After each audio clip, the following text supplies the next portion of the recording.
Okay, hello everybody. I'm back here with another video. And in this video, we will be talking about adultery, infidelity, and marriage covenants. So first and foremost, the natural way of living is marriage. We were never supposed to do casual dating. We were never supposed to do talking stages, sneaky links, stuff like that. It was never like that. But if you go through the history of humanity, at a certain point of time, marriages became like, it wasn't normalized anymore, and casual dating became more popularized. But the natural way of living is marriage, healthy marriages. However, there has been an attack on marriages because, in my opinion, when the feminine and the masculine is operating together as counterparts, it creates a very powerful energy. Love is the most powerful energy in the universe. So when the feminine and the masculine comes together and they're working together and they're working as one, which is what the divine union is, it's powerful. And there are people in this world that are afraid of these divine unions because of that power, because of how much it can make shifts, because of how much it can make changes, because of how much healthiness and peace and harmony it can bring into this world. Not only it's going to create a lot of loving children, not traumatized children, not traumatized and broken households. It's going to create whole households, loving children, etc., etc. And there are people who do not want that because they thrive off of manipulating and controlling individuals.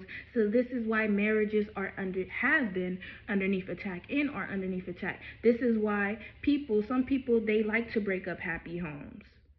Some people will plot on your man. Some people will plot on your woman. I cannot tell you guys. Oh my goodness.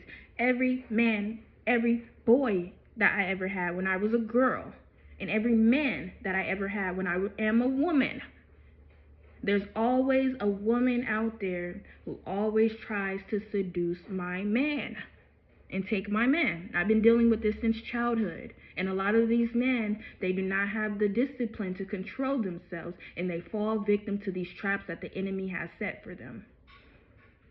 So this title of this video, we will be talking about the dangers of a man putting you in a third party situation. But it doesn't have to be a man too, because there's women that do this to men too. So it could be gender neutral.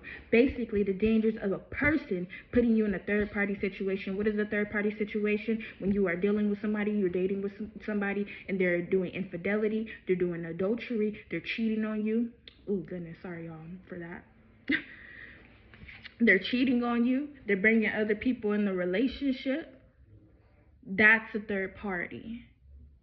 When they're doing stuff behind your back, when they can't be trusted, that's a third party.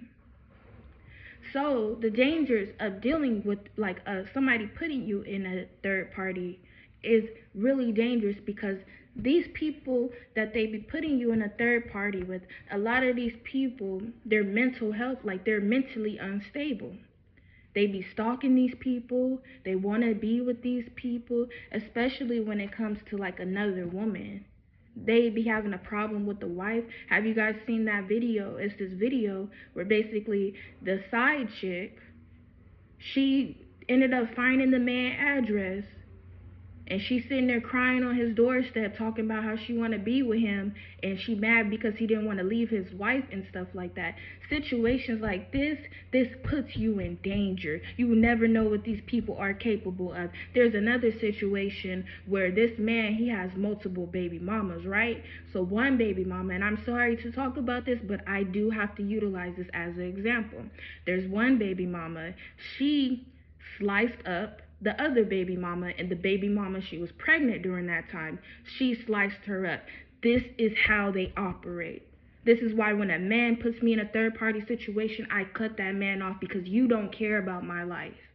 You don't know how dangerous some of these people are. You don't know how mentally unstable some of these people are. These people will stalk you. These people will harass you. These people will try to take you out, try to take your life. These people are crazy. So I personally feel like if a person puts you in a third party situation, they don't really love you. Of course they don't. But I wanted to come on here and reiterate that. Of course they don't love you if they're cheating on you. But I want to go into details of how even deeper they really don't love you, because not only don't they love you because they're cheating on you, they don't love you because they don't care about your life. They don't value your life. They don't care. They don't care how far it can get.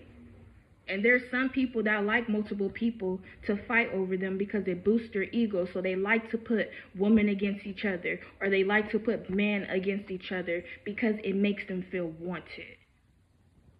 This is dangerous. There's a lot of people that lost their lives behind a woman, fighting over a woman. It's a lot of people that lost their lives fighting over a man. So if somebody ever puts you in a third party situation, value yourself and know your worth and move on, because it's not worth your life. Also, too, I would like to add that it's not always a third party as well, too. It's flexible. Sometimes it's exes that never can let go of their exes. Sometimes an ex will try to harass and stalk their ex for the rest of their life because they don't know how to move on and they don't know how to let people go. So, yeah, sometimes it's not like a third party situation. However, for people that do deal with that, like, you're gonna have to learn how to put your foot down, and you're gonna have to learn how to instill healthy and proper boundaries.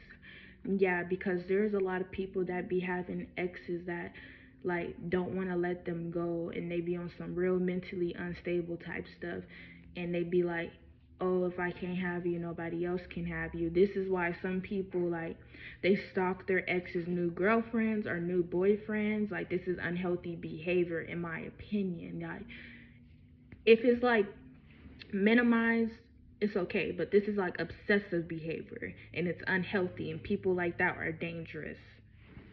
Not only is it exes, sometimes it's family members too. Sometimes a family member is the one that's like blocking your love life and blocking your happiness as well too. um oh my gosh, that topic is really deep. But yeah, all I can say is some family members, they want to use you for everything that you have.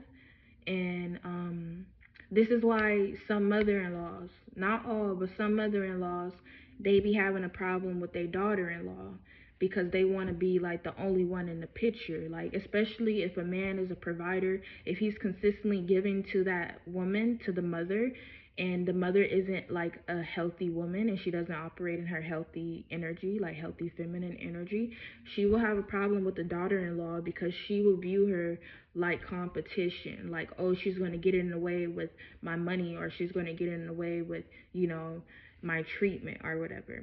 It's not just mothers that do this, it's multiple family members. So I wanted to talk